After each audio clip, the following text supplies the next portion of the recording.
పండ్లు పెట్టేసి అట్టి పండ్లు ఎవరు కదా అది పెట్టేసేయండి. అట్టి పండ్లు ఉన్న అట్టి పండ్లు తేనెపడ పెట్టేసేయండి. అక్కడ తేనెపడి మూడో తీసి పెట్టండి. తేనె చుట్టూ నీళ్ళు ఇప్పాలి. అట్టి పండ్లు చుట్టూ తేనె చుట్టూ నీళ్ళు ఇప్పాలి. చెప్పారా? అమ్మవారికి 5 సార్లు చూపెట్టారు ప్రసాదం 5 టైమ్స్. ఓం ప్రాణాయ స్వాహ, ఓం అపానాయ స్వాహ, ఓం యానాయ స్వాహ, ఓం ఉదానాయ స్వాహ, ఓం సమానాయ స్వాహ. ఇంకోసారి నేను తీసుకోండి.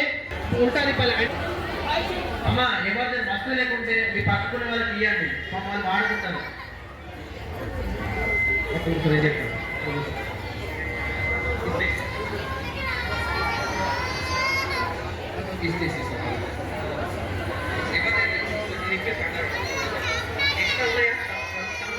एक्स्ट्रा